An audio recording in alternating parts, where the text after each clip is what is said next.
सड़क के किनारे कोई वाहन खड़ा नहीं होगा। सड़क स्टंट करने की जगह नहीं है। हर एक माफिया की कमर तोड़ डालिए। अवैध स्टैंड तो हम हर हाल में हटा दें।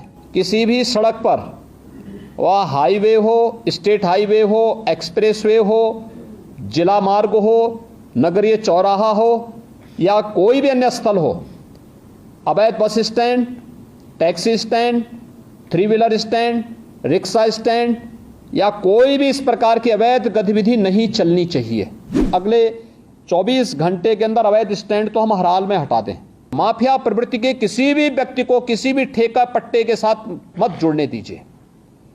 एक भी माफिया जुड़ेगा, उसका पूरा गैंग फिर वहां पर अनैतिक और अवैध गतिविधियों का अड्डा बना देगा।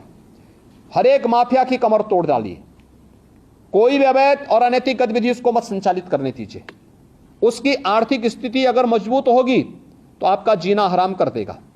उसकी आर्थिक गतिविधि को पूरी तरह ब्लॉक कर देना। और ये जितने भी अवैध स्टैंड चल रहे हैं, डग्गा मार बसें चल रही हैं, ओवर लोडिंग के कार्य चला, इसमें माफिया ग्रुप अभी भी हावी है।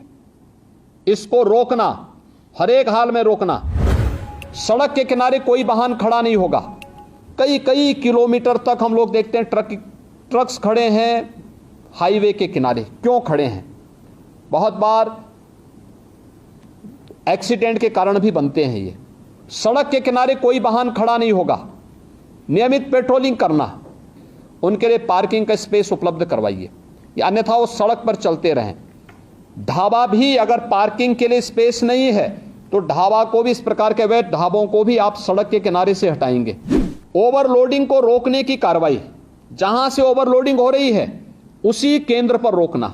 ऐसा नहीं कि आप सड़क पे लेके आ रहे हैं और सड़क पर लेकर आने के बाद फिर सड़क पर अवैध रूप से जाम लग रहा है, लंबा जाम में लोगों को फंसना पड़ रहा है कि 5 टन की क्षमता है तो उसमें 15 टन नहीं जाएगा या 10 टन नहीं जाएगा। सड़कें खराब होती हैं और फिर उसके बाद जहां मर्जी आती है वहां वो अपना ट्रक और अपना वाहन खड़ा करके शेष अन्य लोगों के भी आना जाने को पूरी तरह बाधित करते हैं। सड़क स्टंट करने की जगह नहीं है। ओवर ब्रिजेज या फ्लाईओवर के ऊपर जो स्टंट होते हैं, जो युवा स्टंट कर रहे हैं अपने बाइक से, हर हाल में इसको रोकना। बाइक से चल रहे हैं तो हेलमेट अनिवार्य करने की आवश्यकता है, बताने की आवश्यकता। 1 सप्ताह अवेयरनेस के कार्यक्रम चलाइए। पहले अवेयरनेस और फिर अगर अवेयरनेस के बाद आपको लगता है कि अब हमें इन्फोर्समेंट की आवश्यकता होती है तो उसके बाद फिर हमें इस कार्यक्रम को उसके बाद फिर आगे बढ़ाना चाहिए। आरटीओ के कार्यालय दलालों से मुक्त हो कि जो वह ड्राइविंग लाइसेंस देते हैं हम ऑनलाइन तो दें, लेकिन इस बात को सुनिश्चित करें कि ट्रैक पर भी हम उनकी एक बार देखें कि वह इस योग्य है कि नहीं है कि हम उसे ड्राइविंग लाइसेंस दे सकें। अन्यथा खैरात के भाव बांटने की वो बंद करिए और आरटीओ के कार्यालय दलालों से मुक्त हो। किसी भी प्रकार की दलाली की गतिविधि वहां न चले। स्पीड ब्रेकर बनते हैं सड़कों पर, एक कमर तोड़ू न बनाए। एक टेबल टॉप स्पीड ब्रेकर बने। अगर कोई बीमार व्यक्ति है उसको भी परेशानी नहीं होगी, लेकिन साथ साथ हम अगर मार्किंग करते हैं वहां पर तो स्पीड अपने आप लिमिट हो जाती है।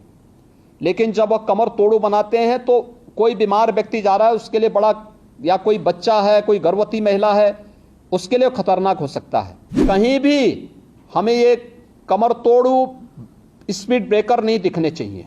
इनको हटा दीजिए, जितनी जल्दी हटाइए उसको।